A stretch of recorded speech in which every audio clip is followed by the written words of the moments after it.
A'udzubillahi minasyaitonirrajim. Bismillahirrahmanirrahim. Assalamualaikum warahmatullahi wabarakatuh dan salam sejahtera diucapkan kepada seluruh penonton Tanyalah Ustaz, biar tahu jangan keliru. Apa khabar para penonton sekalian? Harap semua dalam keadaan baik-baik, sihat, sejahtera. Nampak para penonton kita tu ada yang baru balik daripada masjid dan ada juga yang baru sudah baca Quran secara berjemaah dan terus menyaksikan kita pada hari ini dalam pengajian kita pada hari ini dalam Tanyalah Ustaz, biar tahu jangan keliru. Dan para penonton sekalian, hari ini kita ada sediakan kepada anda hadiah khas hampir 50 e-book yang kita nak berikan kepada anda semua penonton Tanyalah Ustaz di madadcenter.com. Sihir Pemusnah Syurga, Klinik Al-Fatihah, Kaedah Mudah 5 Minit Hafal Al-Quran, Dari Solat Anak, Si Oyen, Daya Cahaya Rasulullah dan banyak lagi. Tingkatkan ilmu pengetahuan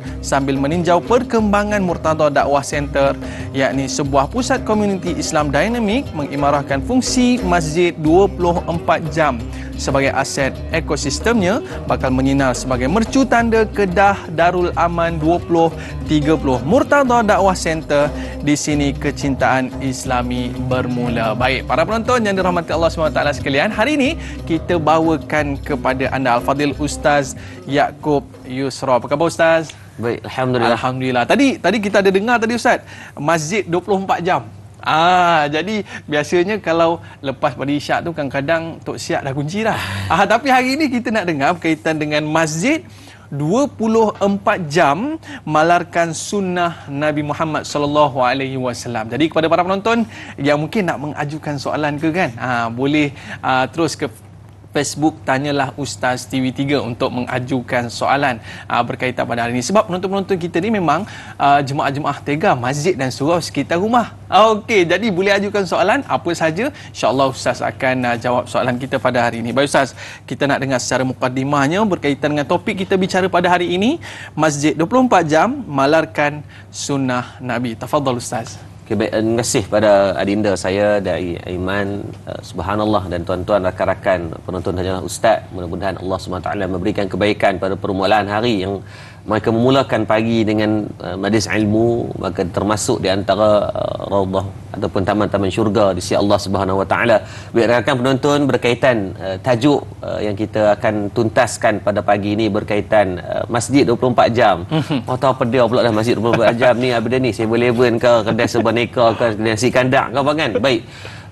Topik perbincangan kita adalah kita nak bawa satu perbincangan agar untuk kita boleh kembali menilai berkaitan apa fungsi masjid yang sebenar. Kalau kita tengok dari Yaman, bagaimana telah pun ada modul yang telah diguna pakai, bagaimana Masjid Nabawi, Masjidil Haram yang dibuka 24 jam, dan perkara itu memberikan satu manfaat yang besar kepada khususnya kepada masyarakat Islam, termasuk yang bukan Islam. Dan kalau kita tengok fungsi masjid dahulunya bukan hanya semata-mata untuk sembahyang solat 5 waktu, tetapi dia menjadi satu sebagai one stop center. Bagaimana juga di Masjid Nabawi itu baginda Nabi SAW membangunkan adanya Darus Sufa. Darus Sufa yang di mana Abu Hurairah radhiyallahu anhu sebagai mas'ul yang mengendalikan, yang menguruskan. Apa fungsi Darus Sufa ni? Memberi pusat perlindungan kepada orang-orang susah, orang miskin, orang yang anak yatim piatu, orang-orang yang tidak ada penempatan, kematian suami, maka Darus Sufa itulah tempat perlindungan mereka. Dan kegemilangan masjid itu menjadi teras pusat ekonomi. Ketika Nabi SAW masuk ke Masjid masuk ke bumi Madinah ataupun kota Yathrib, maka di antara awalnya Nabi membangunkan pasar Madinah yang duduk, kalau kita pergi di Masjid Nabawi sekarang dari Aiman, sekarang adalah menjadi sebahagian daripada kawasan yang dibesarkan di sebelah Bani Sa'adah itu sendiri. Maka disitulah uniknya. Kalau orang kata, dia kata Ustaz, kalau buat masjid 24 jam ni Ustaz, banyak masalah. Dia kata Ustaz, saat lagi berlaku kecurian, isu keselamatan. Baik tuan-tuan rahmati Allah, data yang terbaru daripada Jabatan JAKIM sendiri, masjid yang ada di seluruh Malaysia sekarang ada, untuk hari ini, tarikh hari ini ada 6,837 masjid keseluruhannya. Maka kalau bayangkan, kalaulah kita memandang secara peluang yang dapat kita bina, kalau kita buka masjid 24 jam ni, subhanallah, kita berjaya mewujudkan peluang pekerjaan. Kalau satu masjid kena hire 5 orang staf baru, iaitu kita panggil Pak Guard lah, ataupun security guard. Untuk nak jaga keselamatan 24 jam, maka kita dah wujudkan 34,185 peluang pekerjaan. Banyak. Faktor yang kita dapat nafikan, Daiman, belum ada masjid yang diisytiharkan bankrupt. Mainlah PKP ke PKP, apa-apa segala benda-benda, masjid terus berjalan. Menunjukkan bahawa kewangan masjid kuat. Apatah lagi masjid yang hidup dan imarah, lagi banyak akan orang memberikan sumbangan. Itu faktanya. Kan? Sebab it's not what you give, you get back. Bila masjid buka 24 jam, masyarakat akan lebih cakna untuk melihat masjid adalah masjid yang aktif. Tak ada, orang akan lagi banyak memberi. Lagi banyak masjid buat program-program ilmu, majlis ilmu, pengajian, maka dari segi kutipannya akan lebih tinggi. Saya sebagai tenaga pengajar bulanan di Masjid Negeri Shah Alam, subhanallah, bila mana Masjid Shah Alam ni, Iman, daripada pagi sampai kena pejam mata ada pengajian. Sampai tengah malam ada darah kitab. Subhanallah, apa yang menariknya tuan-tuan, setiap hari kutipan tidak kurang daripada RM1,000. Sebab bila orang seronok, masjid aktif. Ini masjid, Allahu Akbar, lepas mayang tutup. Tak ada pengajian langsung, suram dah. Kan? Tak ada langsung majlis ilmu, biasanya orang pun akan suram dalam bab memberi. Sebab tu sifir Allah itu mudah. Kita imarahkan rumah Allah ini pasti dan pasti. Kita akan memberikan ruang dan peluang yang banyak kepada masyarakat itu sendiri. Maka sebab itulah objektifkan Masjid Nabawi dan Masjidil Haram. Kita nak Masjid 24 jam itu dapat kita kembali malarkan, untuk kita konsistenkan kembali ia di tanah air kita di Malaysia, insya-Allah. Mudah-mudahan, moga tajuk perbincangan kita pagi ini membuka ruang dan peluang untuk kita saling tuntas dan cakna tentang apa ruang yang perlu kita buka, insya-Allah. Masya-Allah Ustaz. Sebab saya pernah ada pengalaman Ustaz, solat di depan pintu pagar masjid. Itu sebab saya tengah malam pukul 2 pagi Ustaz. Jadi orang kata bila mana berlakunya masjid 24 jam ni memberi ruang kepada jemaah-jemaah ni untuk berteduh seketika sebelum meneruskan perjalanan. Baik Ustaz, sahabat kita Pak Suli Romli awal dia bagi soalan. Apakah yang dimaksudkan dengan malarkan sunnah Nabi Muhammad SAW? Silakan Ustaz. Baik, terima kasih kepada Pak Suli Romli. Saya perasan beberapa minggu dalam tanya Ustaz Pak Suli Romli ni di antara Allahumma selamat follower tegar. Tanyalah Ustaz, subhanallah. Tuan-tuan, kadang tuan-tuan soalan ditanyakan tu memberikan satu kebaikan kepada yang bertanya, yang kedua yang mendengar daripada pertanyaan, termasuk yang menjawab soalan. Maka saya dapat faedah dan tuan-tuan semua pun dapat faedah daripada satu soalan sahaja, insya-Allah. Maka bila tanya tentang yang pertama, apakah yang dimaksudkan dengan malarkan sunnah Nabi SAW? Yang pertama, kita buka dalam Kamus Dewan Bahasa. Apa makna malar? Malar ni adalah satu bentuk yang disebut dengan ketetapan ataupun kekal ataupun terus konsisten. Dalam hidup kita ni, Daiman, benda yang paling susah adalah yang pertama nak melaksana daripada percakapan. Orang kata sembang kari ni mudah, sembang kerja terbang ni siapa pun boleh buat. Tetapi nak melaksanakan, is about walk the talk. Daripada perkataan itu adalah benda yang sangat sukar. Dan yang lebih sukar daripada nak melaksana adalah nak terus konsisten, istiqamah. Sebab tu para ulama mengatakan bahawa istiqamah itu adalah karamah, adalah satu bentuk kelebihan yang Allah bagi kepada seorang manusia, walaupun dengan sekecil-kecil istiqamah. Itu maknanya pada malar. Sehingga kan istiqamah ini besarnya dari segi manfaat. Bagaimana ketika Nabi SAW balik daripada Isra' wal Mi'raj, disebut dalam kitab Jamu'ul Fawaid.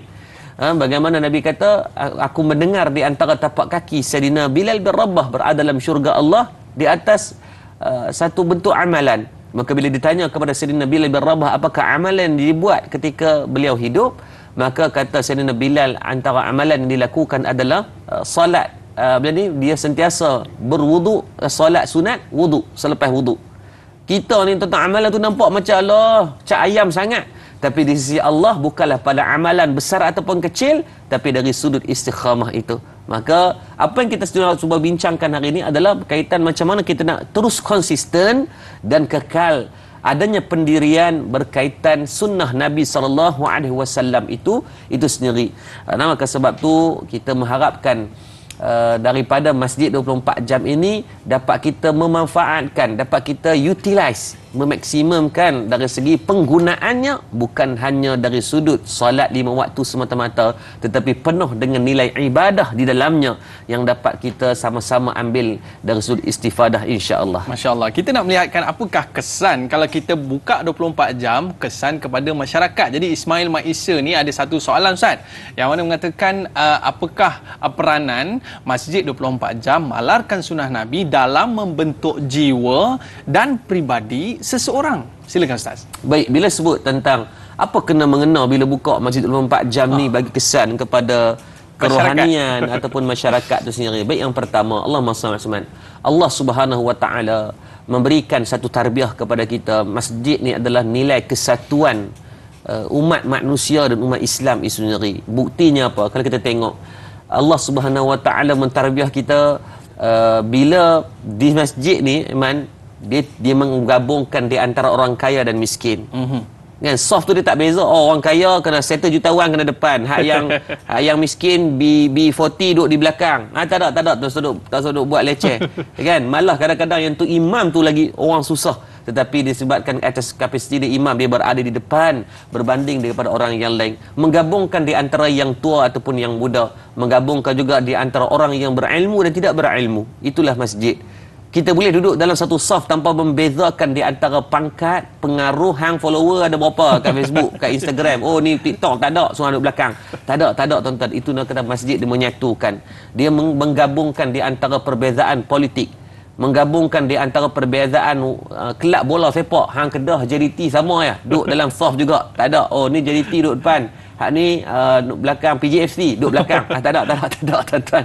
Subhanallah, itu namanya masjid. Sebab tu tuan-tuan, kita baru melalui fasa pilihan raya ke-15 dan kita tengok berpecah belah itu berlaku disebabkan yang ni warna ni, yang ni warna disebabkan. Tapi Allah ajar kita di masjid tetap kita bersatu, tidak ada perbezaan warna, sama ada politik, negeri, bangsa, warna kulit. Mungkin yang Ustaz Yaakob nampak tinta sikit, Da'i Aiman nampak putih sikit, maka tak ada, sama aja. Yang kedua, bagaimana masjid ini mengajarkan tentang kepribadian untuk ketepatan masa. Kan, ketepatan masa ni, sebab tu al-waqtu kas-saif disebut. Waktu ni adalah seperti pedang. Apabila kita tidak potong dia, maka dia kepotong kita. Dia akan meninggalkan kita. Sebab tu sangat diberikan penekanan bab masa. Dan yang ketiga adalah kebajikan.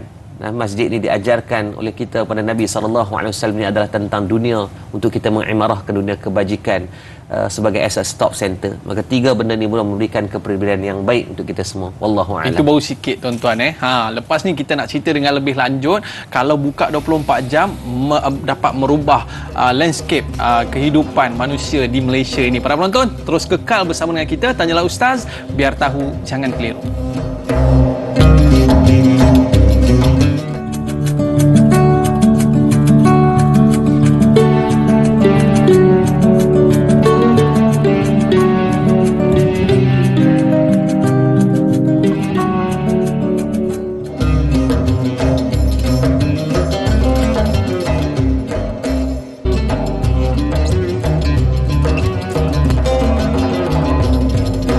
Alhamdulillah, kembali dalam Tanyalah Ustaz, biar tahu jangan keliru. Terima kasih kepada para penonton yang setia bersama dengan kita pada hari ini bersama dengan Ustaz Yaakob Yusra. Kita nak cerita tentang masjid 24 jam.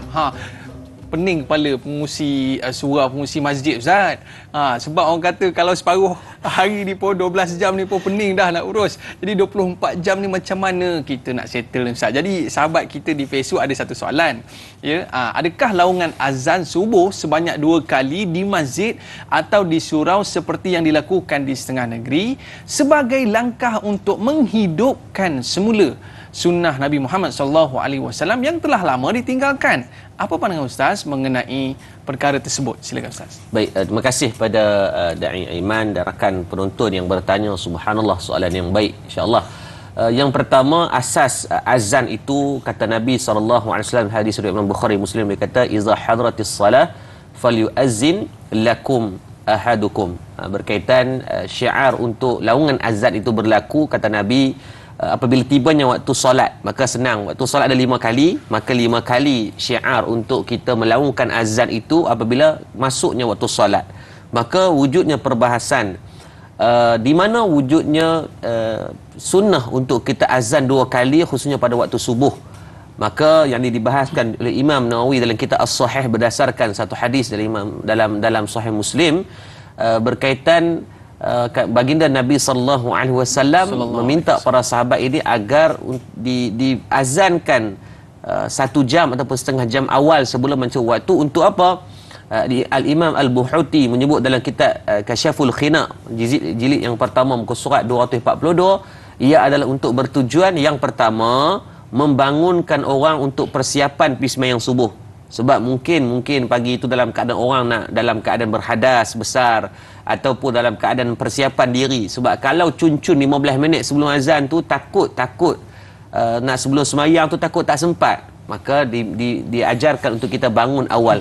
Apatah lagi dalam bulan Ramadan. Cuma dalam bab azan 2 kali ini benda itu menjadi satu sunnah Nabi. Dalam keadaan yang menjadi perbahasan yang perlu kita ambil berat adalah biasanya buka zikir munajat, ayat Al-Quran ataupun pengajian menggunakan speaker yang kuat itu perlu diambil kira dan ditimbang tara. Berkaitan anak khariah kena tanya.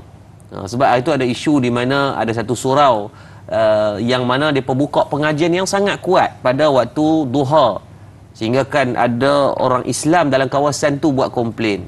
Kalau dari segi perbahasan dalam bab fiqh, maka yang jiran tu perlu diambil kira juga. Walaupun buka ayat Al-Quran, tetapi yang kawan jiran dia kata dia bekerja malam dan pagi ni baru nak tidur. Jadi bila rumah pula dekat dengan masjid, dibuka dengan speaker, dia tak boleh buat bincang kuat. Membuatkan anak dia tidak boleh tidur. Maka di situ masjid perlu pandang dari segi hak kejiranan itu sendiri. Bukan kata salah atau ni apa dia pula ni liberal ke apa. Dah, bukan. Dalam segi azan tak ada masalah. Memang syiar yang dibuat lagi kuat itu lagi baik. Tetapi dari segi pengajian, dari segi pembacaan zikir munajat itu dan sebagainya, kalau boleh tanyalah juga suara anak-anak khariah itu macam mana dari segi keselesaan mereka. Kerana masing-masing itu ada hak privasi, termasuk yang bukan Islam, yang perlu kita jaga dari sudut keharmoniannya. Dalam bab ni perlu kebijaksanaan, bijak sini, bijak di mana-mana lah dalam nak menyelesaikan masalah. Maka sebab tu masjid ini kesesuaiannya dibuat satu menara yang agak tinggi untuk diletakkan PA system itu di kawasan yang tinggi agar radius suara itu boleh pergi jauh tanpa annoy orang-orang yang terdekat. Ni kadang-kadang dia pergi balas high volume, hak keliling ni pening. Kan? Kadang-kadang mungkin anak baru nak tidur, sekali dia balas buka zikir munajat yang terlalu kuat, membuatkan kadang-kadang budak tu terjaga, menangis dan sebagainya. Zikir munajat itu baik, kan? Baca ayat Quran itu baik, pengajian itu baik. Tetapi mungkin ada orang-orang yang bekerja malam yang perlu kerehatan. Di situ perlu ada timbal tara yang baik, insya-Allah. Baik. Kita ada pemanggil talian. Assalamualaikum. Siapa di situ? Waalaikumsalam warahmatullahi taala wabarakatuh. Naim, ustaz dan kru-kru semua mau doa dan selamat daripada dunia sampai ke akhirat, insya-Allah. Amin. Silakan Mamu. Mamu buka juga. Tapi buka tu kadang-kadang kunci pun orang masuk kot tingkap ambil tabung. Mana nak buka sendiri atau buka waktu saja buka. Pasal kita duk hilang tabung. Tapi alhamdulillah lah. Kuala Lumpur ni semua alhamdulillah tabung tak hilang ni. Tabung duk hilang ni pasal duk kunci masjid. Tapi mana ustaz kata tadi tu betul juga. Pasal orang nak tidur. Tapi pasang lagu tu ni orang tak dapat tidur. Lalu mana orang tak. Kadang-kadang orang mati dua angkat lalu mamu. Pasal apa mamu pasang lagu tu. Pasang mengaji kata kami nak tidur. Kami baru balik malam tidur. Tapi mamu tak kerja. Tak apalah mamu boleh rehat. Semuanya macam biasa depan marah ke mamu. Mamu pun terima marah tu. Mamu pun tak pasang. Tapi lalu ustaz kata tu. Bagus ustaz. Tapi nasihat lah kat mamu pun sama, janganlah pasang lagu tu. Yang tu soalan mamu. Assalamualaikum warahmatullahi wabarakatuh. Waalaikumsalam warahmatullahi wabarakatuh. Bendahari masjid, Ustaz. Benda yang paling dirisau sekali tabuh lah, Ustaz. Habis disapunya kan. Okey, Ustaz, sila.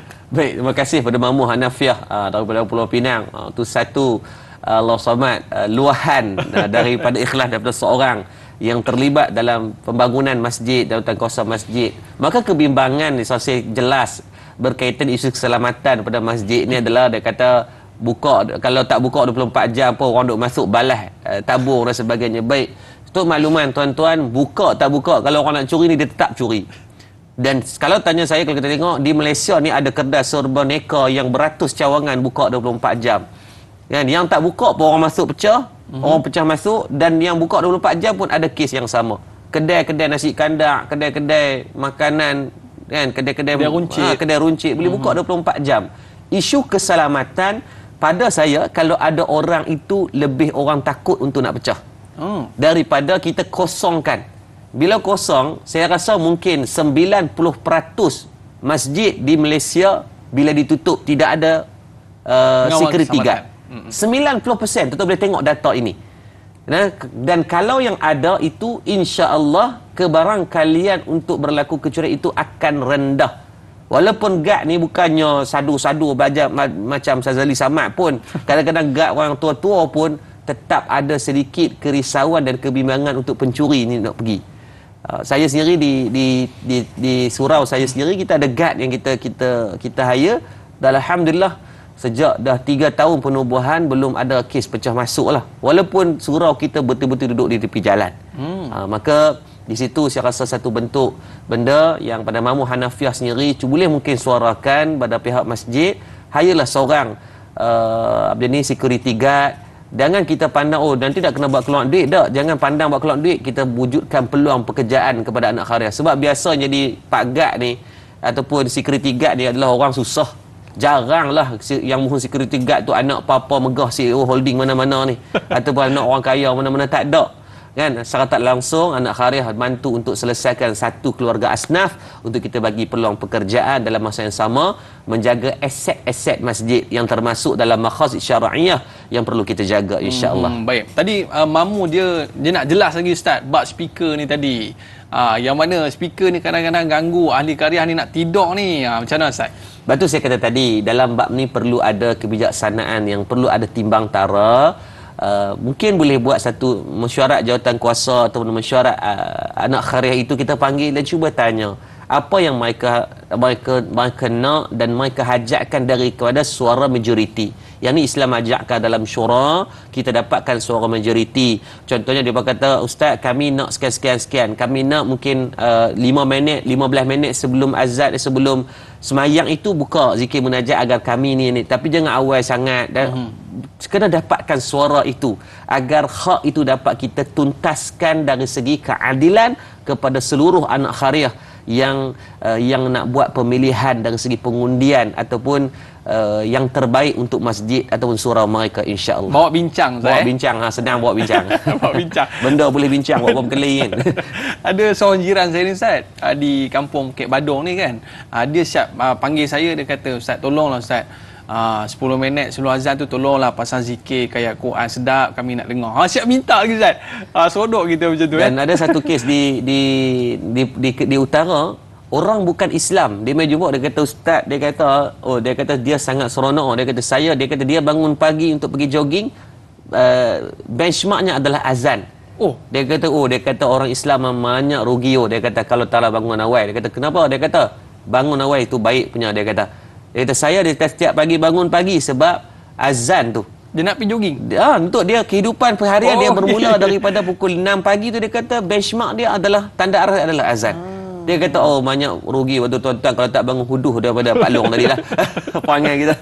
Masya-Allah, betul-betul Ustaz. Baik, sahabat kita di Facebook Ustaz, ada satu soalan menarik ni pening pengusi tadi Ustaz yang ada bagaimana untuk melazimi masyarakat mengenai kepentingan solat awal waktu dan kelebihan solat sunat, lebih-lebih lagi anak muda agar dapat malarkan sunnah Rasulullah SAW.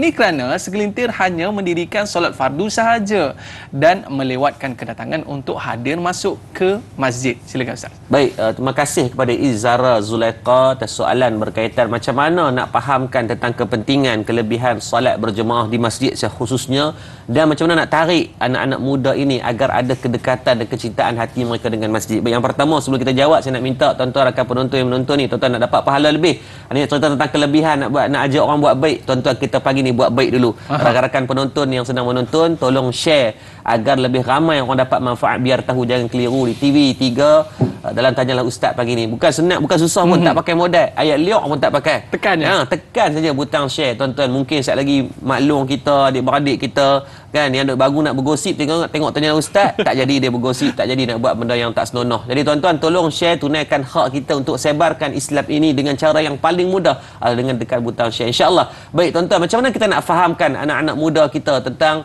masyarakat berkaitan kelebihan fadilat dalam bab solat jemaah tuan-tuan. Bila sebut tentang fadilat ataupun ganjaran ni benda yang tak nampak, maka bila benda yang tak nampak ni payah untuk kita nak paksa orang buat, melainkan ia perlukan proses pendidikan itu.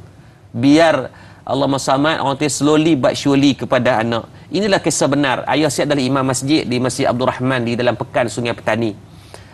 Jadi memang ikut ayah kadang-kadang nak pergi masjid daripada kecil. Ini pengalaman saya tengok depan mata, demi Allah.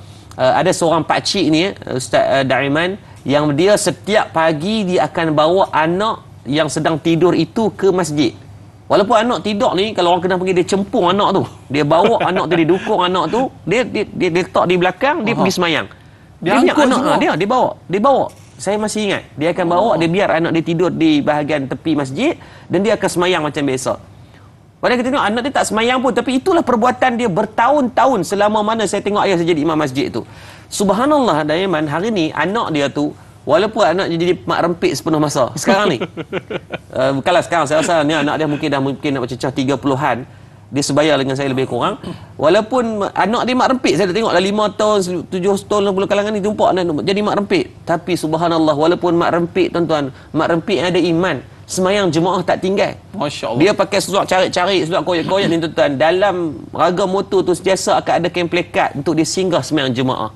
Kalau tanya kita waktu mana kecintaan masjid itu timbul dalam diri dia, mungkin hasil tarbiyah si ayah yang bawa anak ini untuk mengenal dan mencintai masjid hatta ketika dia dalam keadaannya yang tidur. Dari dalam bab nak mendidik ini bukanlah proses sehari, bukanlah hari ni kahwin esok dapat anak, tidak, dia itu proses yang berterusan, dan sudah pastilah cerminan itu fa'abawahu, mak dan ayah ini perlu tunjukkan kepada anak-anak. Dan yang perlu kita bimbang juga bukan orang semayang masjid berjemaah semata-mata, tapi dia amat adalah tentang semayang yang jenis lewat-lewat ni. Nabi kata man jama'a baina salatain, barang siapa yang suka menghimpunkan dua salat dalam satu waktu. Orang Kedah panggil jenis mekngot ni, jenis ralik, jenis buat lambat kan, tengok dulu TV, tengok dulu benda-benda urusan hiburan yang lain, semayang kadang-kadang pada hujung waktunya. Rapat dia balas, rapat meter. Maka orang yang sebegini, Nabi kata sebelah kakinya menempa nama dalam neraka Allah. Ni cerita bukan tinggal semayang, jenis semayang lambat pun Nabi bagi amaran yang berat. Maka tolong saya bagi peringatan, bukan hanya perbahasan kita nak menghidupkan diri dengan masjid, menghidupkan solat dalam diri adalah menjadi keutamaan kepada kita, agar mudah-mudahan ada kebaikan dari segi pendirian agama kita, insya-Allah. Masya-Allah. Sebab tu Ustaz daripada Sungai Petani bawa anak-anak tu main studio ni kan, masya-Allah, kita rasa berbanggalah dengan Ustaz kan. Baik para penonton sekalian, kita ada pemanggil di talian, boleh kita raikan Ustaz Boleh. Okey, assalamualaikum. Siapa di talian?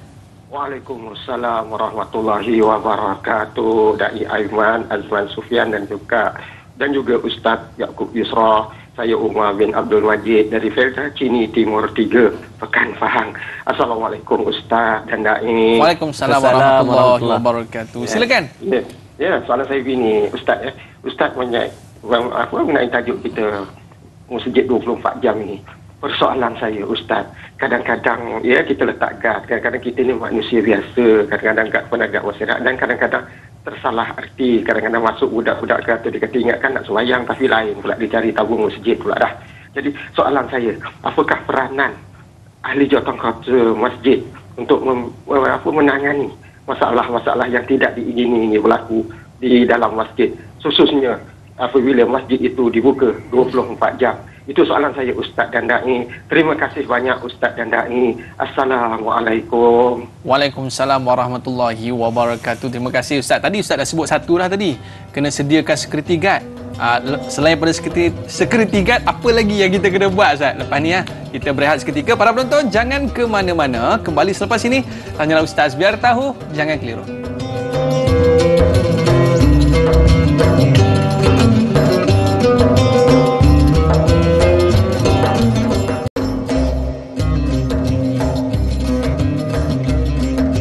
Alhamdulillah, kembali dalam Tanyalah Ustaz, biar tahu, jangan keliru. Pada hari ini kita bersama dengan Ustaz Yakur Yusra. Pada hari ini, Ustaz, kita membicarakan tentang 24 jam masjid kita kan, dan malarkan sunnah Nabi SAW. Dan sebentar tadi, Ustaz, kita ada pemanggil di talian. Dia tanya satu soalan yang cukup menarik berkaitan dengan ialah security di masjid ni. Tadi Ustaz dah bagi satu dah berkaitan dengan pengawal keselamatan. Kita dapat buka peluang sekitar 30,000 lebih, Ustaz. Peluang pekerjaan kepada orang kampung. Tapi Ustaz, bila kita buka 24 jam ni, ada yang menyamar-nyamar pula datang solat sunat kat situ, tiba-tiba ada pula projek dia nak buat. Jadi mungkin ada inisiatif lain yang perlu kita buat dalam keselamatan di surau dan di masjid, Ustaz. Baik, saya suka kalaulah yang pertama kita kena faham ada benda yang di dalam kawalan dan ada benda yang di luar kawalan. Dalam soal orang macam baru ni satu video yang ditularkan, dia lelaki, dia pakai telekung, dia masuk di kawasan ruangan solat wanita muslimat dan dia curi handbag. Dalam bab ni ada benda yang di luar kawalan. Itu di luar kawalan. Jenis ni memang panggil hantu raya dah. Kan? Hantu raya jenis memang dia main tu niat nak pergi mencuri. Maka kita doakan moga Allah bagi taufik hidayah kepada dia. Cuma dari segi unsur keselamatan, saya sangat bercita-cita agar masjid di Malaysia ini kalaulah boleh kita pasang CCTV yang high quality, bukan CCTV yang cak ayam. Kadang-kadang CCTV itu ada, tapi CCTV itu hanya untuk perhiasan macam display semata-mata yang tidak ada high quality. Jadi bila berlakunya benda-benda yang tidak diingini, nak trace tu jadi susah. Kan? Bukanlah kita nak menakut-nakutkan, tapi itu juga ada satu pendidikan. Ada kes yang kita tengok daripada melalui pemantauan CCTV yang dia masuk tu nak mencuri, bila dia tengok ada CCTV dia membatalkan hasrat. Dalam bab ni pernah berlaku ketika sahabat yang seorang kehilangan untanya, Nabi tanya adakah kamu ikat unta itu dengan baik.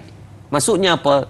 Dari segi prevention is better than cure, itu mencegah lebih baik daripada mengubati. Daripada berlakunya masalah itu adalah satu hak yang perlu kita tunaikan. Maka jawatan kuasa masjid jangan kita kedekut untuk kita membelanjakan satu kebaikan untuk pihak masjid, kerana termasuk dalam maqasid syariah itu adalah untuk menjaga harta benda, termasuk amanah daripada pihak jawatan kuasa menjaga harta di masjid. Itu yang pertama. Yang kedua, tadi Pak Cik Omar kita daripada Pekan tanya berkaitan apakah fungsi peranan AJK pula. Baik tuan-tuan AJK, janganlah makan tebuan sangat. Kadang-kadang ada sebahagian kecil daripada AJK masjid ni cengih kan, bekeng ataupun garang. Saya sendiri, tuan-tuan, saya bercakap atas kapasiti saya sendiri pernah kena. Baru-baru ni saya bawa anak saya yang paling kecil pergi ke masjid. Jadi kebetulan waktu tu fasa yang tak kena pakai face mask dah. Dah berlaku, penguasaan itu dah berlaku di Selangor dan wilayah persekutuan. Hanya menjadi sunat saja. Tak wajib. Tapi kebetulan masjid tu masih mewajibkan. Jadi saya lepas ambil wuduk, takkan nak pakai mask kot, ambil wuduk pakai mask, meninggal saya. Jadi saya memang buka, dan di tangan saya masih ada mask yang saya letak di dalam poket ni. Saya baru ambil di tangan. Dan dia bawa anak kecil baru umur setahun lebih masuk dalam masjid. Saya baru masuk ni, baru nak pakai mask balik, pak cik tu datang, terus dia sound. Dia kata, di mana mask? Kalau tak ada mask, keluar. Anak saya tengok dalam keadaan, saya pun jadi macam terkesima sekejap. So, saya minta maaf. Terus saya keluar dalam keadaan yang hati ni hibah semua rasa. Dalam keadaan anak saya memandang seorang pakcik yang baru dengan suara yang sangat tinggi, marah. Kita baru nak sembahyang, terus macam hilang lemu. Anak saya terus jadi takut. Jadi tuan-tuan, batu kata peranan bukan semua ada segelintir kecil. Ada hari itu saya tengok ada masjid yang dia tampak budak. Jadi peranan itu haruslah sekurang-kurangnya ada mesra, agar ingat perkara yang tidak baik kita bagi memori kepada anak kecil ini, kita bimbang-bimbang akan menjadikan itu mungkin di titik akhir dia datang ke masjid. Jadilah orang yang ada kemesraan, walaupun bukan nak suruh pergi belai dia. Kadang-kadang dia kata, ustaz, lagi budak-budak dia lari. Tuan-tuan jangan takut budak berlari dalam masjid. Kita takut orang tua lari daripada masjid. Maka itu perlu kita jadi Sultan Muhammad Al-Fatih sebut apa? Kalaulah kita pergi masjid dan tak dengar suara kanak-kanak, itu yang perlu kita bimbangi. Yang perlu kita takut. Sebab apa? Nanti tidak akan pelapis untuk datang ke masjid kita. Kalau orang tua-tua lari Ustaz, jenuh kita ikat dia nanti. Okey, baik Ustaz, kita ada sahabat kita di Facebook bersama dengan Nur Dahlia Biru. Bolehkah seorang wanita ataupun isteri untuk turut sama menghidupkan sunnah Nabi di masjid? Apakah adab-adab bagi wanita untuk malarkan sunnah Nabi Muhammad sallallahu alaihi wasallam? Baik, terima kasih kepada Nur Dahlia Biru. Biru. Baik, dia tanya macam mana orang perempuan juga nak memarahkan masjid, sedangkan banyak hadis-hadis Nabi sallallahu alaihi wasallam kata apa, di antara tempat yang paling baik pada seorang wanita itu adalah solat di rumahnya, di bilik-biliknya, di tempat tidurnya. Maka diriwayatkan hadis daripada Imam Ahmad bahawa Ummu Humaid As-Sa'idi, iaitu isteri pada Abu Humaid, datang bertemu dengan Nabi sallallahu alaihi wasallam. Dia kata, "Wahai Rasulullah, aku suka semayang dengan kamu, wahai Rasulullah, berimamkan kamu, aku seronok bila semayang di masjid." Maka Nabi kata kepada Ummu Humaid ni, dia kata, "Wahai Ummu Humaid, ketahuilah bahawa solat di bilik tidurmu lebih baik daripada rumah kamu. Solat di rumah kamu lebih baik daripada masjid kamu. Solat di masjid kamu lebih baik daripada solat di masjid aku." Menunjukkan satu signal bahawa menjadi satu fadilat yang besar, afdal, menggunakan isim tafdil, kebaikan pada orang perempuan itu salat di rumah. Bagi yang belum berkahwin lah. Kalau yang sudah berkahwin itu, yang paling baik adalah di rumah mereka sendiri, untuk dalam penjagaan dalam rumah tangga. Cuma Allahumma salli alaihi wasallam, janganlah pada kita menggunakan ruangan itu tetapi masjid terus pula. Sebagai suami ni, kalau boleh buatlah jadual. Ada hari yang biar isteri sembahyang di rumah, ada hari yang buat me time. Kita bawa mereka untuk solat di masjid bersama-sama. Kadang-kadang isteri ni dia perlu juga keluar, kan, dia duduk tengok rumah, tengok peti air, buka peti air, tu yang tak tahu, orang tak tahu dia nak buat apa, kan. Bawa mereka untuk keluar, sebab dan dalam mazhab Syafi'i juga tidak ada sudut halangan untuk seorang perempuan untuk keluar dengan izin suami untuk sembahyang di masjid. Bagi suami tu kena cerdik juga, ni lah dia penyegar nak pergi sembahyang, dia halang bini dia daripada pergi sembahyang. Satu perbuatan yang tak senonoh sangatlah. Dalam riwayat Imam Daud, Nabi kata, janganlah kamu melarang hamba-hamba Allah daripada kalangan wanita untuk pergi ke masjid, tetapi mereka boleh keluar dalam keadaan tidak orang kata apa, tidak over sangat. Ni kadang-kadang bau semerbak harum, masuk tu Tok Imam boleh bau dah wangi dia. Maka hati-hati dalam bab tu. Boleh pi malu-malu, tapi janganlah sampai sakas sangat. Kadang-kadang dia buh gencu sampai 3 kala. Kan, lebih pada lampu isyarat lagi. Kan, bulu mata tu tuan-tuan boleh buat sapu sampah. Maka biar dalam keadaan yang sangat bersederhana, kita pergi atas urusan ibadah, bukan nak pergi mengorak Tok Imam. Wallahu a'lam. Mengorak Tok Imam pula jadi maknanya masuk dalam masjid ni tahu dah ni Kak Jah main dah ni. Itu dia. Okey, baik Ustaz. Sahabat kita di Facebook ada satu soalan menarik Ustaz. Intan Zurina Abdul Razak. Ustaz, salah satu daripada rangkaian ibadah yang dianjurkan baginda sallallahu alaihi wasallam adalah berintikaf di masjid pada 10 malam terakhir bulan Ramadan. Apa pandangan Ustaz? Bagaimana kita mahu mengembalikan kegemilangan ibadah yang satu ini? Silakan Ustaz. Baik, terima kasih pada Intan Zurina. Dia kata berkaitan iktikaf ataupun pada 10 malam Ramadan terakhir ni, puluh sungguh. Baik, yang pertama, manusia ini memang Allah jadikan kita ni suka pada ganjaran. Manusia suka kepada offering, satu-satu jenis offer. Contohnya dia offer, okey, siapa yang bulan ni capai KPI, jual sekian-sekian kereta, dapat sekian-sekian, kita akan sanggup bekerja lebih masa, bekerja lebih daripada effort yang biasa. Sebab apa? Ada bonus tadi. Hujung tahun kalau buat sekian-sekian dapat bonus sekian-sekian. Maka itu adalah normal. Dia panggil reward and punishment, itu sangat memberikan motivasi kering kepada manusia. Begitu juga kita tahu kenapa bulan Ramadan ni manusia jadi bagus, tertib, tak boleh bawa bincang, kerana offer yang Allah bagi dalam bulan Ramadan itu, kan? Yakni fadilat, kita tahu orang yang buat amalan sunat seperti amalan fardu, orang yang sedekah seperti mengeluarkan zakat. Jadi setiap amalan itu dilipat gandakan, membuatkan manusia itu sangat merebut peluang dalam bulan Ramadan. Dan memang Ramadan itu Allah jadikan izzah, satu keadaan yang luar biasa. Tuan-tuan tak percaya, tuan tengok Pak Long tu umum je, saya pemegang cop-cop raja mengumumkan esok 1 Ramadan, malam tu mana-mana masjid, mana-mana surau penuh. Sehingga kan insya-Allah setakat pengalaman kalau duk pergi mengajak di masjid surau ni, kalau malam pertama, 2, 3 Ramadan, tuan duk mimpi nak dapat parking penceramah. Parking tu imam dia balas, parking penceramah dia tak kira dah. Dia hadung, dia balas ya. Dia kata siapa laju dapat dulu, siapa suruh Tok Imam lambat. Tok Imam duduk luar. Tok Imam parking luar. Siapa luar. suruh main lambat. Nak abang kata semangatnya dia nak pergi dalam bulan Ramadan tu. Tapi sayang, kalaulah momentum itu hanya berlaku dalam sehari 2-3 yang awal fasa pertama sahaja, maka momentum itu haruslah berterusan. Mudah-mudahan Allah Subhanahu Taala memberikan kebaikan, dan jauh di sudut hati manusia itu Allah bagi ada nurani kebaikan yang seperti mana kita bincang pada minggu lepas berkaitan hati pada manusia itu adanya khalbun, adanya satu hati nurani yang baik. Jahat mana pun kita tetap nak pada kebaikan, yakni pada khusus pada bulan Ramadan, insya-Allah. Itu fitrah, Ustaz. Fitrah. Okey, baik, sahabat kita di talian ni nak bertanya satu soalan menarik kepada Ustaz. Boleh kita raikan, Ustaz? Sila, insya-Allah. Assalamualaikum. Siapa di talian? Waalaikumsalam warahmatullahi. Okey, silakan. Silakan, tuan. Ya, Assalamualaikum Ustaz. Salam ya Cik Ilyas, sihat ke? Ya, sihat, alhamdulillah. Semoga Ustaz juga sihat dengan tanya.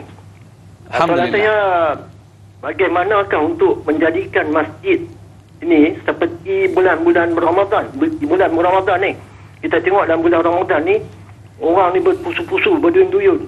Hingga kan nak semayang tarawih dan semayang-semayang yang lain, kita tengok sampai tepi kolah di atas tangga. Bagaimana nak menarik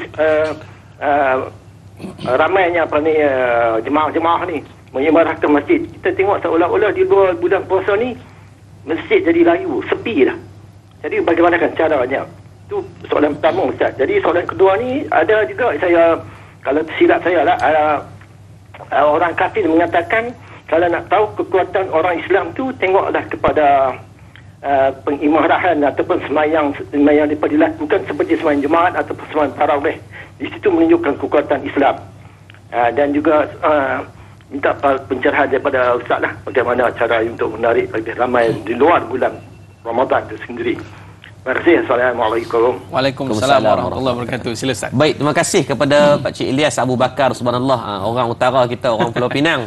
Yang pertama, macam mana kita nak menghidupkan masjid bukan dalam ambang satu bulan Ramadan, nak 11 bulan yang lain pun adanya ramai itu. Di Pulau Pinang ada masjid yang subhanallah Allah jadikan dengan asbab pengimarahan yang ramai. Contohnya Masjid At-Taqwa Bertam, Masjid Alamat Negeri, atau Masjid Daerah Bertam, Masjid Abdullah Fahim. Kalau tuan-tuan pergilah waktu mana pun, insya-Allah akan ramai. Sebab apa? Sudut pengimarahan mereka sangat meraihkan keseluruhan konteks anak khariah itu sendiri.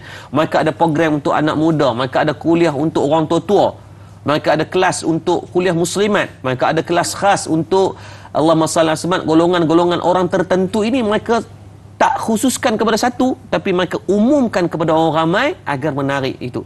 Dan kalau kita tengok budaya menghidupkan masjid ini adalah kita perlu berkomunikasi dengan anak khariah.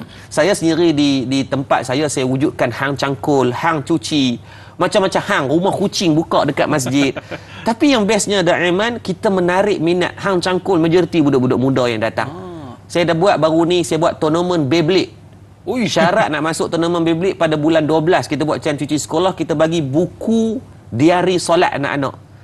Subhanallah, anak-anak yang masuk ni berpuluh orang. Kita buat setiap minggu hari Jumaat kita akan semak semayang cukup tak seminggu. Kalau tak cukup disqualify. Oh, tak boleh masuk? Ya, tak boleh masuk. Alamak. Subhanallah, anak-anak ini daripada umur 11 tahun, 10 tahun, semangat mereka jaga solat semata-mata nak masuk tournament Beyblade. Yang cangkul tu buat apa, Ustaz? Hang cangkul urus jenazah, jurus orang mati. Lebih 2,000 jenazah diuruskan oleh anak-anak muda kita. Dalam masa setahun 2,000 orang yang diuruskan oleh mereka secara percuma. Sebab tu kita kena bercakap dengan bahasa anak-anak ini. Bukan suruh terjun dalam dunia mereka, cuma meraihkan mereka. Di tempat saya buat kelas khas untuk mak rempit. Kelas khas untuk orang tua-tua. Nak masuk kelas tu kena tua saja. Orang muda tak boleh masuk. Tapi makcik-makcik ni seronok datang 4 tahun. Mereka istiqamah datang pengajian. Maka dalam fungsi pengimarahan itu perlulah peranan semua pihak daripada jawatan kuasa, anak khariah berkomunikasi dengan baik untuk menghidupkan. Itu yang pertama. Yang kedua tadi soalan berkaitan, yang kedua ni berkaitan dengan orang kata, Ustaz, ni orang bukan Islam. Dia kata kalau kita nak lihat kekuatan orang Islam ni, tengok pada solat jemaah tu, Ustaz. Kalau dah tak ada solat jemaah, maka orang Islam ni dah tak kuat. Secara spesifiknya kalam itu disebut pada solat subuh itu. Kalau solat subuh itu ada kekuatan seperti solat Jumaat, maka itulah kekuatan sebenar umat Islam. Sebab hari ini umat Islam ni kita ada 23% populasi dalam world population daripada 7 bilion umat manusia, 23%. Tapi tuan-tuan cuba tengok di mana kekuatan umat Islam tak wujud. Kan Palestin itu duduk, Israel itu duduk, kelilingnya adalah negara umat Islam. Jordan, Lebanon, Mesir, keliling negara umat Islam. Tapi tidak, dia pun tak takut nak buat nanya kepada orang Palestin. Dia hantam setiap masa, tak ada masalah, kerana dasar pecah dan perintah yang telah diamalkan lama membuatkan kita berbeza dari sudut negeri, berbeza dari sudut negara, membuatkan manusia itu berpecah belah. Maka sebab tu kenapa masjid menjadi peranan penyatuan, kerana saya sebut di awal mukadimah tadi, masjid tidak membezakan hang orang mana. Hang orang Mesir semayang saf yang sama. Di Mekah tuan-tuan kita tengok dia tak beza, orang Arab kena depan ke tak, siapa first come first serve. Tidak ada perbezaan warna politik. Hang parti warna biru ke, warna merah ke, warna hijau ke, warna oranye, kelabu ke apa, semua duduk sekali dalam saf, tidak dibezakan. Itulah kesatuan umat Islam yang sebenar. Apabila kita boleh duduk menghidupkan saf yang sama, kita boleh melaungkan takbir atau ihram yang sama, maka nescaya orang bukan Islam pasti dan pasti akan gentar. Minggu lepas saya dihadir oleh Nadir An-Nuri di tempat saya, dia kata apa? Brigade Al-Khassam itu melahirkan mereka daripada kalangan pejuang-pejuang yang jaga solat berjemaah. Itu dulu asas daripada pemilihan. Subhanallah. Allahu Akbar. Kita nak dengar dengan lebih lanjut lah tadi cerita hang cangkul. Lagi hang apa Ustaz? Macam-macam hang ada Ustaz buat.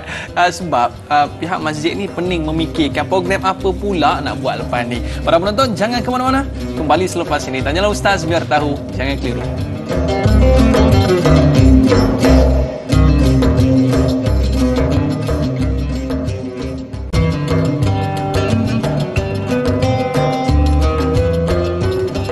Alhamdulillah, kembali dalam Tanyalah Ustaz biar tahu jangan keliru bersama dengan saya Dai Aiman dan juga Ustaz Yaakob Yusra. Yang mana Ustaz, saya dengar cerita Ustaz nak buat satu masjid, yang mana masjid ni 24 jam.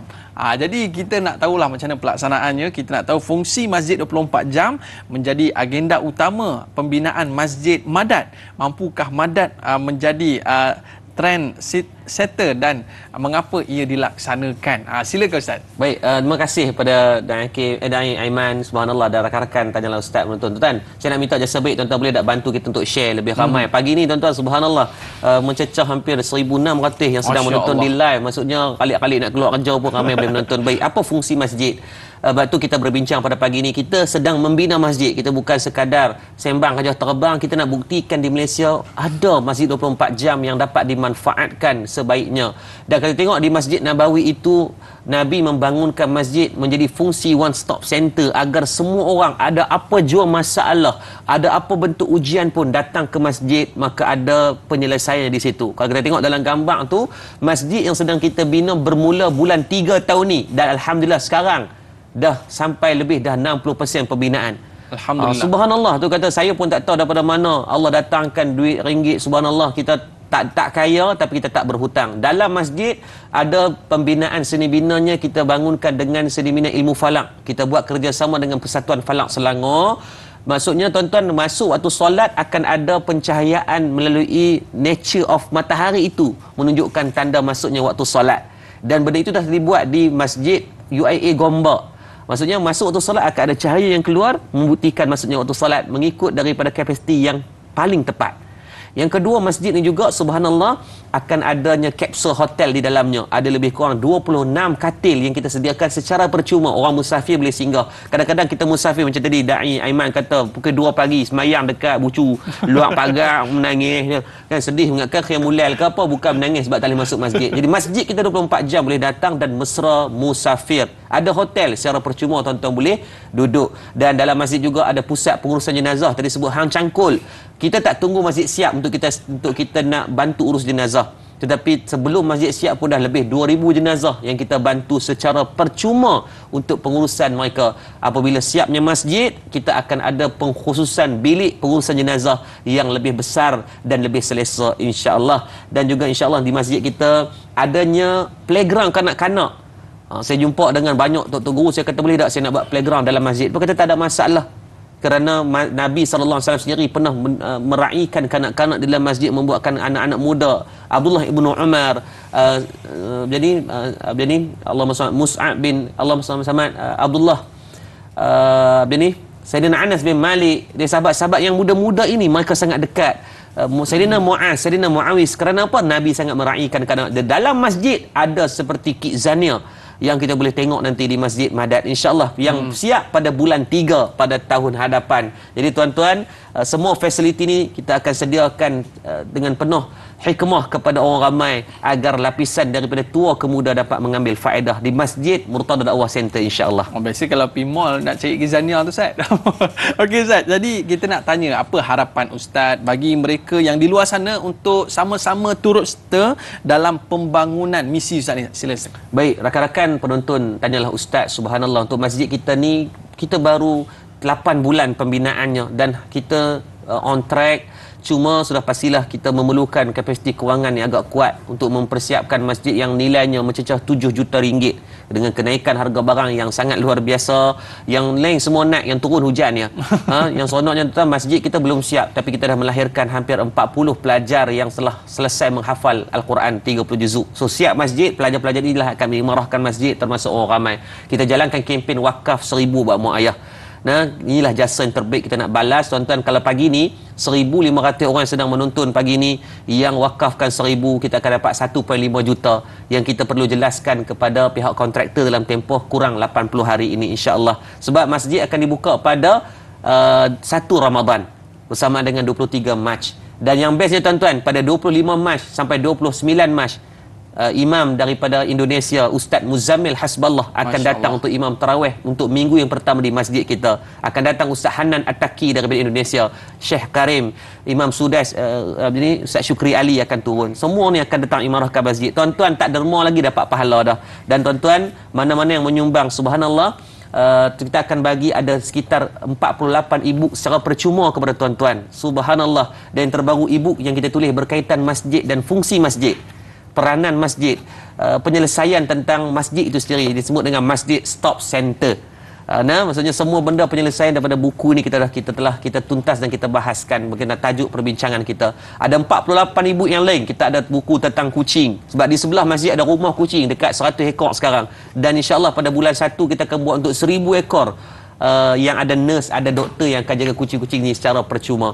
Subhanallah tuan-tuan, saya tak mampu buat berseorangan. Tapi saya yakin dengan adanya rakan-rakan penonton Tanyalah Ustaz ini, kita akan bangunkan sama-sama. Kita buktikan 6,348 masjid di Malaysia boleh buat 24 jam sama macam masjid yang kita bangunkan sekarang. Dan tuan-tuan, semua e-book ni secara percuma tuan-tuan akan dapat. Cuma saya minta sebaik tuan-tuan tolong sebarkan mesej ini. Tuan-tuan tak ada duit, tak apa Ustaz, kami dah baru beli pulut dakap gelang, tak ada duit dah Ustaz hujung-hujung tahun ni. Maka tuan-tuan boleh pergi ke website madadcenter.com, tuan-tuan ambil buku tu secara percuma. Dan saya minta tuan-tuan bantu saya lagi sekali share link di Facebook, share di grup-grup WhatsApp kita, grup Tanyalah Ustaz, grup kedai tom yam, grup jual Tupperware, jual kopi apa semua. Tolong sebarkan. Itu juga sebagai ruang manfaat tuan-tuan. Dan saya doakan siapa yang menyumbang, moga Allah bagi taufik, hidayah dan syurga untuk kita semua, insya-Allah. Jadi sama-sama ke madadcenter.com untuk tengok perkembangan yang duk berdekatan. Pergi ziarah dan tengok sendiri tahfiz, masjid, rumah kucing dan banyak lagi benda, insya-Allah. Yang ni kira betul-betul Ustaz bukan tipu-tipu. Bukan. Tuan-tuan boleh pergi tengok sendiri. Boleh pergi tengok sendiri. Sebab ada pesanan daripada MC ni Ustaz mengenai berita palsu ni. Jadi kita kena hati-hati, iaitu sebarang perkongsian ataupun penyebaran berita palsu adalah suatu jenayah.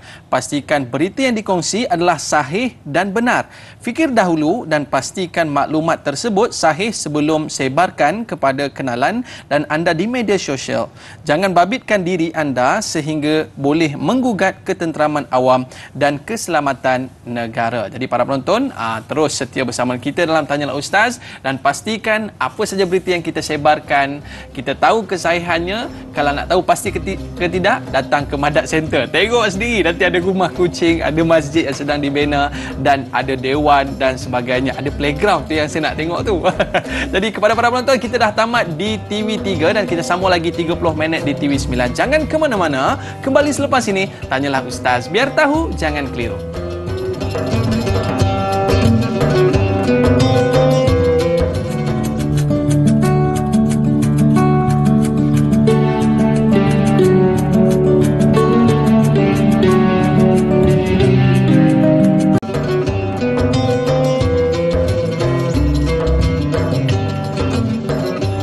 Alhamdulillah, kembali dalam Tanyalah Ustaz. Biar tahu, jangan keliru bersama dengan saya, Dai Aiman dan juga Ustaz Yaakob Yusra. Pada hari ini membicarakan satu topik yang cukup menarik, masjid 24 jam. Maknanya kalau cuti-cuti sekolah, rasanya lepas ni orang lepak masjid, Ustaz. Tak lepak mall dah.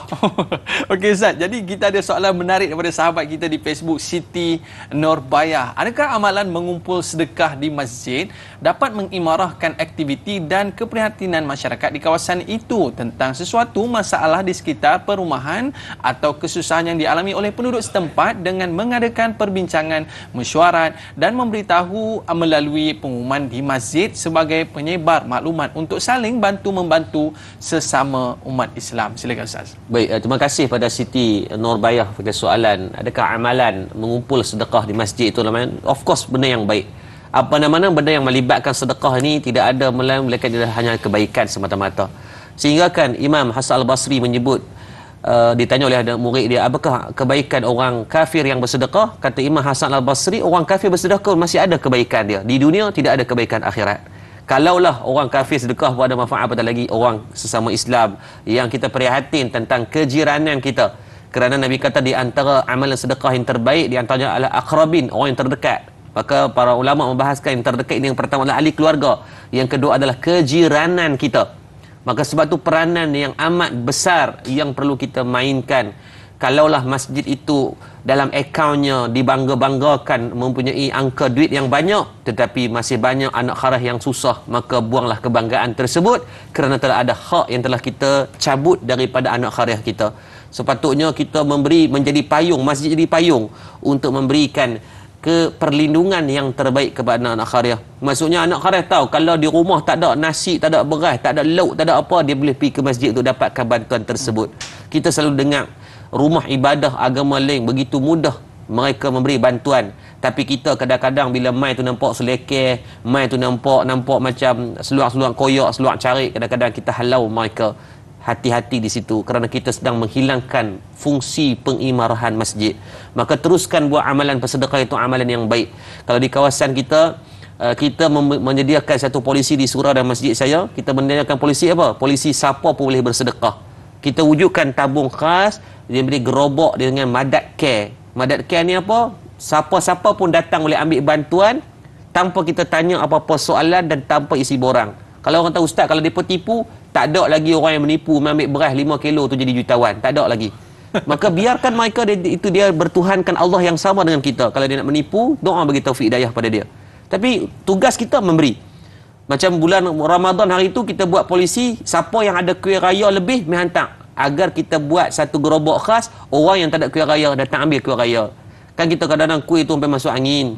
Kita bagi agar hak yang sama kepada keliling kita.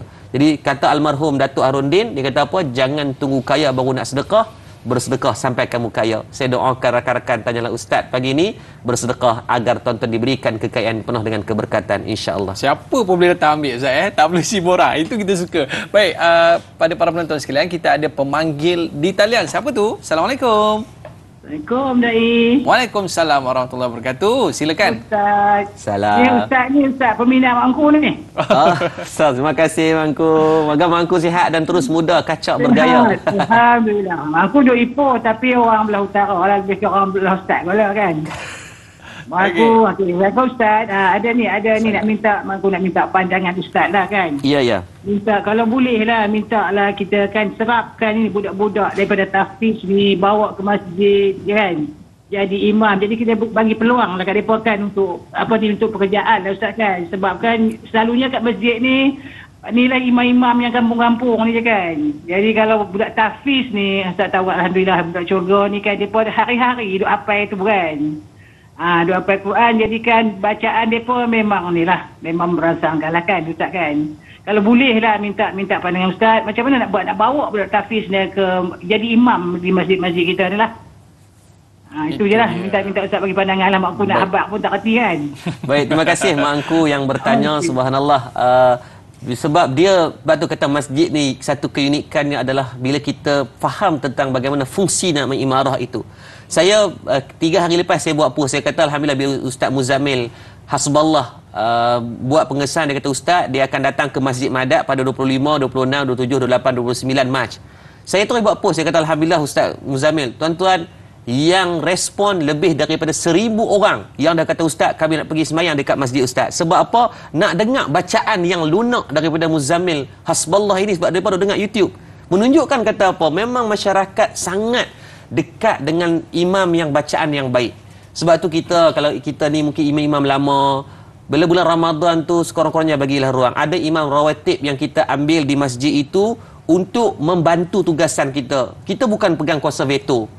Sebab kita bukan nak bersaing jadi imam yang terbaik, tapi kita nak menjadi imam yang terbaik dalam mengimarahkan fungsi masjid agar masyarakat boleh hadir. Mungkin ada imam yang boleh baca dengan persis bacaan seperti sekian-sekian imam. Kita ada banyak talent. Saya sendiri pelajar-pelajar saya kadang-kadang kagum mereka, bacaan mereka subhanallah jauh lebih baik daripada kita. Sebab tu bulan Ramadan saya dah 3 tahun saya sendiri tak jadi imam untuk surau ataupun tempat surau saya sendiri. Kita bagi anak-anak tahfiz ini yang jadi imam. Subhanallah, masyarakat sangat seronok menerima anak-anak muda yang dah balik berakal ini boleh jadi imam. Saya merayu dan dengan rendah hati minta kalau ada jawatan kuasa masjid yang sedang menonton, cuba bawa perbincangan ini. Bulan 1, bulan 2 dah boleh start untuk head hunting. Cari imam-imam yang bacaannya baik. Tuan-tuan percayalah, cuba tengok komitmen dan momentum jemaah daripada malam pertama sampai malam terakhir akan sangat ramai. Dengan kalau imam bacaan ni kadang-kadang tu imam Allahu Akbar, dia baca qul wallah rakaat pertama, qul a'udzu billahi rakaat kedua, sampai makmum boleh teka tu imam ni segi qul wallah pula ni. Orang kata tak bernafsu lah. Perasaan tu membuatkan dia akan cari tempat yang lain. Kadang-kadang baca macam tak larat je kan. Maka cuba kita ubah tahun ni, kita raikan anak-anak muda ini bukan daripada tahfiz saja. Kadang-kadang macam sahabat saya baru ni, dia doktor tapi dia baca Quran dengan baik. Walaupun tak 30 juzuk tapi bacaan dia sangat baik. Bila panggil orang kata, "Lah, ingatkan doktor boleh merawat orang je." Boleh merawat hati orang dengan bacaan Quran. Dan makcik-makcik ni berkenan kan dia. Dia pula tak kahwin lagi. Makcik-makcik ni berkenan sampai nak pergi Minang dia pula. Tak apalah, kita usahakan tahun ni raikan anak-anak muda yang bacaan yang lunak dan baik ini. Kita yang veteran-veteran kita duduk belakang Ustaz, kita rehat tahun ni bagi anak-anak muda pula. Cuba tengok. Tuan-tuan tak percaya, cuba try insya-Allah. Dia perbincangan untuk Ramadan pertama Ustaz. Hans mayang kat mana? Surau mana? Surau tu imam dia sedap. Betul. Itu dia. Menjadi satu orang kata perbincangan pada awal-awal Ramadan Ustaz. Ini soalan ni pentinglah pada saya Ustaz. Wajarkah masjid menjadi tempat untuk golongan yang terbiar, terutamanya golongan OKU mental, kerana ramai yang tidak selesa andai golongan ini berada di masjid? Apakah peranan masjid untuk membantu golongan ini, kerana ada juga yang membenarkan golongan ini menumpang di masjid? Terima kasih pada Nur Hidayah Saifuddin. Subhanallah. Ni ramai orang yang kadang-kadang mengambil mudah berkaitan golongan-golongan orang kelainan upaya. Mereka adalah ahli syurga, apatah lagi yang melibatkan mental. Mereka tuan-tuan tempat mereka confirm di syurga kelak. Tidak ada perbahasan dah. Sebab mereka Allah uji di dunia ini, mereka tidak ada kesempurnaan akal, maka Allah akan memberikan kesempurnaan akal mereka di akhirat kelak. Maka alangkah ruginya kita tuan-tuan kalau kita mengabaikan mereka di dunia kerana bimbang-bimbang mereka akan mengabaikan kita di akhirat. Mana yang lebih bernilai? Allah sebut dalam Quran, bal tu'sirunal hayatad dunya wal akhiratu khairun wa abqa. Negara akhirat itu kekal abadi. Maka tolonglah, kadang-kadang kita tengok ada masjid surau yang dari segi pembinaan fasilitinya tidak mesra. OKU kan, orang yang wheelchair tak boleh nak masuk kan, kadang-kadang tandas tidak ada pemegang khas untuk golongan OKU, membuatkan kehampaan pada hati mereka ini untuk mereka terus untuk mereka bertaaruf, bermulazamah dengan masjid. Jadi saya merayu kita spend sikit duit buat tempat yang konsepnya mesra kepada mereka. Saya kata masjid ni make sure orang OKU boleh masuk dalam keadaan yang mudah untuk masuk dan mudah untuk mereka keluar, mudah untuk mereka masuk dan beli air. Kerana apa? Kerana mungkin ada doa-doa mereka yang tak berdosa ini Allah makbulkan untuk kemudahan perjalanan masjid kita. Maka cuma persoalan tadi dia kata macam mana yang ada masalah mental dalam bab ni, kena jagalah. Kadang-kadang ada yang mungkin agak agresif, ada yang mungkin agak dia bising dan sebagainya, yang terlalu bising. Kalau bising biasa itu is a normal kan, tapi kalau bising yang sampai peringkat mengganggu gugat, maka di situ perlulah pengawasan dan penjagaan yang baik, ataupun kita ajar dia sebab dia perlukan didikan. Agar di isi masjid kena behave sikit, insya-Allah. Saya rasa benda itu boleh untuk kita diasuh dan kita ajarkan dia. Ataupun ada ruang-ruang khas yang kita buat. Saya tengok ada masjid di Sungai Petani di Masjid Bandar Perdana. Dia buat ruang khas kanak-kanak di luar kawasan masjid. Jadi bila anak-anak saya pergi baru ni bawa anak-anak saya pun, mereka boleh main di kawasan luar masjid. Dia kata, Walid nak main, silakan main. Jadi benda-benda tu saya rasa sangat membantu. Mak ayah pun tak payah pening. Kita pergi semayang, kita ada penjagaan untuk anak-anak. Itu yang terbaik, insya-Allah. Masya-Allah, seronok kita kalau ada masjid macam tu kan. Baik Ustaz, kita nak berehat seketika. Para penonton, jangan ke mana-mana, banyak lagi perkara menarik yang akan Ustaz kongsikan kepada kita, memberikan satu cambahan idea untuk kita memeriahkan, mengimarahkan masjid kita di tempat kita. Baik, kita nak berehat seketika. Kembali selepas ini, tanyalah Ustaz biar tahu, jangan keliru.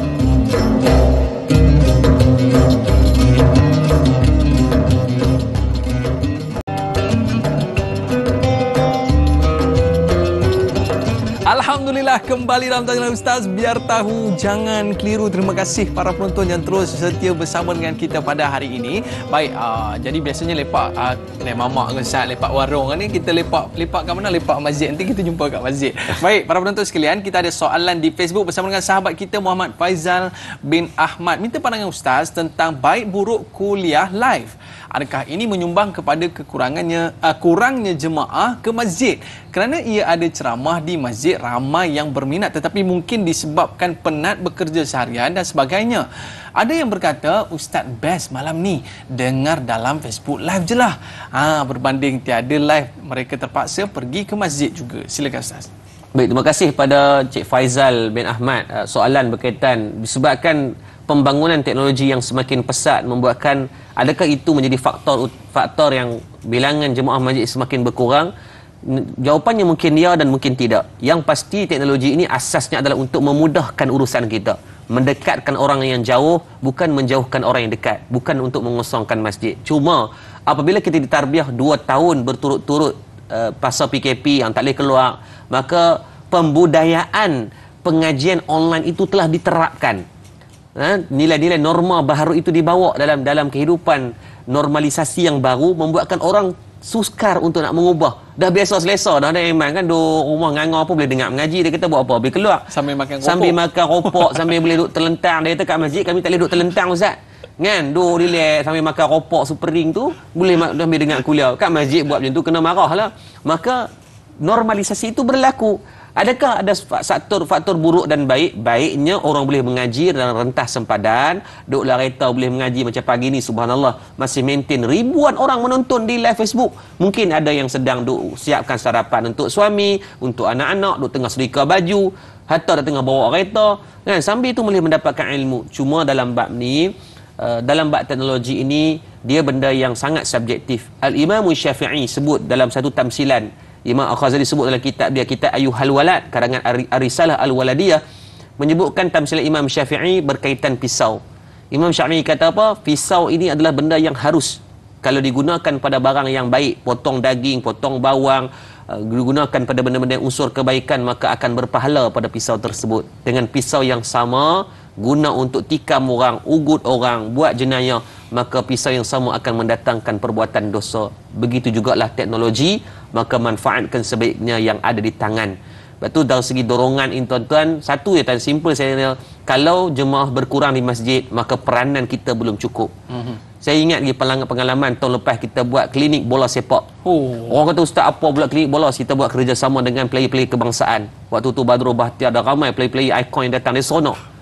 Konsep dia apa? Pukul 6.30 pagi kena ada di padang bola sepak. Waktu subuh. Ya, waktu subuh. Yang syoknya Da'i Aiman, bila kita buat rule di Madak itu, 6.30 pagi kena di padang, siapa yang datang 10 terawal akan dapat jersey original yang ada sign. Selama 10 hari, seminggu kita buat program tu, setiap hari 6.30 pagi budak-budak dah penuh atas padang bola. Mak ayah call, dia kata, Ustaz, tak pernah anak kami pukul 5.30 bangun untuk nak pergi main bola ya. Bila 6.30 pagi kena ada di padang, pukul 5.30 dah bangun, sembahyang subuh berjemaah satu keluarga. Bila sampai di padang tuan-tuan, nama klinik bola sepak, tapi paginya kita ajarkan mereka semayang di atas padang. Kata semayang ni tak perlu kena duduk di masjid semata-mata, di mana kamu ada boleh kamu semayang, asalkan pakaian kamu sempurna, tutup aurat dengan baik dan bersih elok. Dan budak-budak ini subhanallah, dalam tempoh klinik bola sepak itu, paginya akan kita ajarkan penerapan ambil wudu. Dia macam smart solat. Tapi kalau kita buat smart solat, yang datang tu biasa hak juruh-juruh molek dah. Hak yang bagus-bagus je.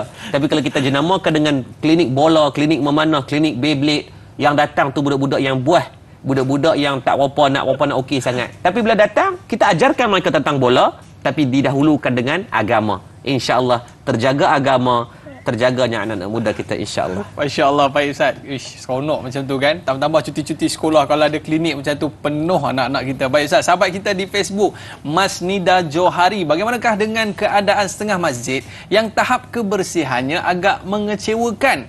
Apakah dibolehkan pihak masjid menetapkan tempat-tempat di soft paling hadapan untuk ahli-ahli dan AJK masjid? Sebab tadi saya tengok dalam gambar Ustaz, toiletnya macam boleh tidur dalam toilet tu. Okey, baik. Yang pertamanya kepada Puan Masjidah Johari berkaitan kebersihan. Simple, Nabi ajak kita. Hadis ni kita hafal daripada sekolah rendah. An-nazafatu minal iman. Kebersihan separuh pada iman. Tapi itulah orang Islam sendiri kadang-kadang tidak memberikan contoh yang baik dalam bab ni. Saya seronok bila saya tengok situasi di Qatar bola sepak baru ni. Bagaimana banyak orang bukan Islam yang sangat terdedah dengan kebersihan tandas di Qatar. Kebanyakan orang-orang bukan Islam yang pergi balik, mereka pasang shower kat rumah.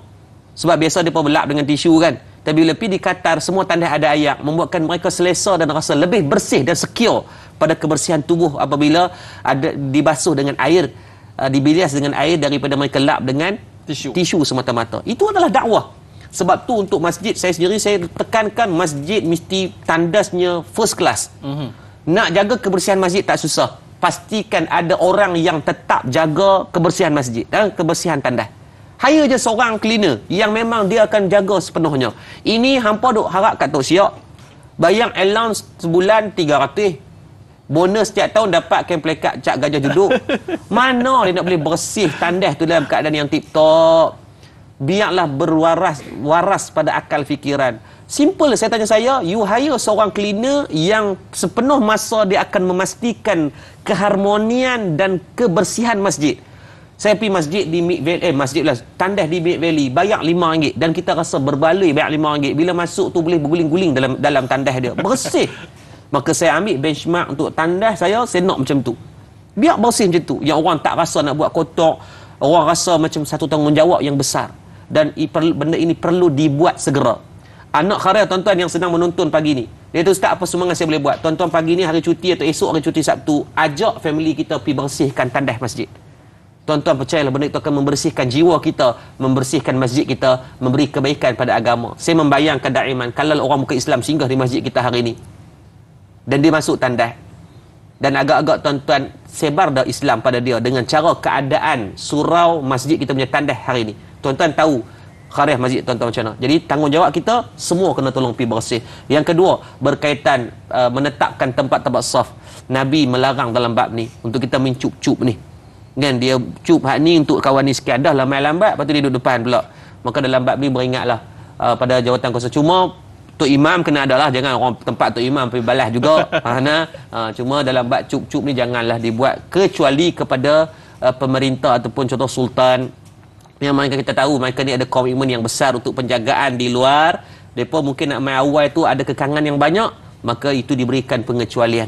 Cuma janganlah sampai daerah itu semua dah memang ada golongan-golongan tertentu menghalang daripada orang yang datang awal untuk berebut. Nabi kata kalau orang tahu fadilat saf awal ni, mereka akan berebut untuk nak duduk di depan. Maka ramai-ramai kita rebut untuk peluang saf hadapan, kerana itu adalah termasuk di antara ganjaran yang besar di sisi Islam itu sendiri, insya-Allah. Maknanya dengan kebersihan Ustaz boleh tertambat hati ke rumah Allah ni Ustaz. Jadi bila sebut pasal hati yang tertambat ni Ustaz, sahabat kita Aisyah Icha ni soalannya, apakah kelebihan mereka yang hatinya tertambat dengan masjid ni Ustaz? Okey, baik. Terima kasih pada soalan berkaitan apa kelebihan orang yang tertambat hatinya. Tuan-tuan tulis ada 5 kelebihan.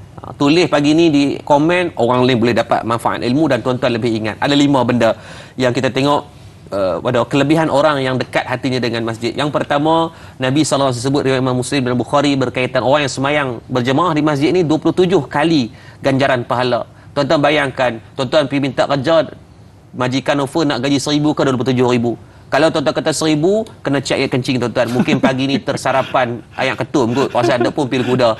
Kan? Tak, kita nak yang lebih. Maka sama, orang yang sembahyang jemaah 27 kali ganda. Di masjid memang dapat kebaikan tersebut, insya-Allah. Yang kedua, dapat kebaikan solat di waktu yang paling afdal. Sebab waktu yang paling afdal ini adalah waktu yang kita boleh mengangkat takbir selepas daripada imam mengangkat takbiratul ihram. Kalau sembahyang di masjid, insya-Allah kita akan dapat manfaat tersebut. Yang ketiga, kita dapat i'tikaf. Kalau sembahyang dekat rumah tak dapat i'tikaf, maklum dengan balak-balak maklum dia niat saja aku i'tikaf di rumah ni kerana Allah Taala kena stalak dai terus. Tak boleh. I'tikaf ni ada tempat yang dikhususkan, adalah masjid itu sendiri. Jadi dapat ni i'tikaf, subhanallah, berganda ibadah kita, subhanallah. Sebab tu lepas ni kita ajak diri masuk je masjid, lepas baca doa masuk masjid terus ni i'tikaf dulu. Ramai orang terlupa. Kan biasa hari Jumaat tu imam pesan, kalau tak pesan pakai balik awal. Yang keempat, mengeratkan hubungan kekeluargaan. Saya bercakap atas kapasiti sendiri. Anak-anak saya sendiri subhanallah ikut pagi ni datang daripada Kedah. Dia cuba balik nak ikut, tak tahu datang. Jom. Mereka ada satu perangai, setiap minggu mereka akan pilih masjid-masjid yang mereka nak pergi. Alhamdulillah lah yang ni isteri yang ajak. So dia orang pilih. Termasuk hari itu kami, dia kata Walid nak teringin nak pergi masjid Putrajaya. Kita drive kereta daripada Kedah, mai semayang maghrib, semayang isyak, lepas tu balik. Allah. Bukan pada semayang tu sangat, tapi momen indah kita ada bersama keluarga. Dan anak-anak memang mereka dah tahu nak buat kerja sekolah, mereka suka buat di masjid. Mereka ajak pergi masjid, sambil kita dengar mengaji tu, mereka akan buat kerja sekolah. Jadi cuba buat. Saya bukan cerita itu, mungkin satu kebaikan yang saya rasa dalam keluarga saya buat, dan saya rasa anak-anak rasa seronok dan tuan-tuan boleh buat. Tak percaya try buat hari ni ataupun esok kita cuti, kita ajak anak-anak siap-siap semua semayang, pergi masjid ramai-ramai. Sangat indah momen tu. Dia panggil me time family yang sangat berkualiti. Pergi masjid Putrajaya sembahyang maghrib isyak, lepas tu balik pula 8 jam perjalanan, tuan-tuan. Perjalanan dengan anak-anak dan keluarga itu sangat indah. Dan yang kelima, pahala yang berpanjangan. Nah, kata Syekh Al-Fatani dalam kitab dia kata apa, orang yang sembahyang sendiri ni dia akan dapat pahala dari segi bahagian-bahagian khusyuk solat dia. Tapi kita nak khusyuk ni payah noh, daya main kan. Tapi orang yang solat berjemaah, kata Syekh Al-Fatani, maka akan mendapat pahala pada keseluruhannya walaupun tidak mendapat khusyuk yang sepenuh. Maka nak dapat pahala macam mana? Mayang jemaah, insya-Allah dapat pahala khusyuk tersebut. Wallahu a'lam. Okey, baik Ustaz. Kita dah berada di hujung siaran ni Ustaz. Jadi sebagai soalan terakhir ini daripada Syairalia Muhammad, apakah sunnah Nabi yang sepatutnya terus menerus diamalkan di masjid supaya rumah Allah sentiasa makmur? Sebagai kesimpulan penutup kita pada hari ini Ustaz. Baik, terima kasih kepada Syairalia Muhammad. Apakah sunnah yang terbaiklah yang kita boleh hidupkan di masjid? Yang pertama, saya demi Allah saya sangat bercita-cita untuk melihat alangkah cantiknya kalau masjid ini boleh dijadikan satu as a stop center dalam semua lapisan masyarakat, daripada berbilang bangsa, berbilang agama sekalipun, untuk mereka ini hadir untuk mengimarahkan. Saya membayangkan seronoklah kalau kita tengah musafir kan, and then benda pertama yang kita pergi, kita tak payah buka Waze, kita pergi ke masjid.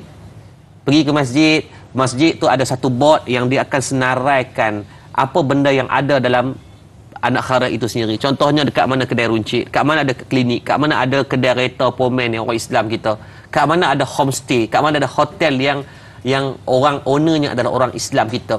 Kerana untuk membangunkan Islam itu perlukan kekuatan ekonomi dan kesepakatan ataupun perpaduan. Ini kita tengah ada kerajaan perpaduan ni kan, maka kesatuan itu sangat penting dan perlu. Bayangkan anda, memang kalaulah sunnah itu kita bawa as a stop center pada masjid, subhanallah, kegemilangan Islam itu akan dikembalikan melalui pemusatannya adalah masjid. Bukan pada markas politik, bukan pada sudut-sudut tertentu, tetapi masjid itu akan memainkan satu peranan yang besar untuk kita hidupkan fungsinya lebih daripada tempat solat, tapi lebih kita jadikan sebagai ini untuk masjid untuk semua itu, insya-Allah. Insya-Allah, mudah-mudahan itu adalah hasrat saya sendiri, dan saya doakan semua masjid. Ada 6,000 masjid, 6,348 masjid, ada 17,000 surau di seluruh Malaysia.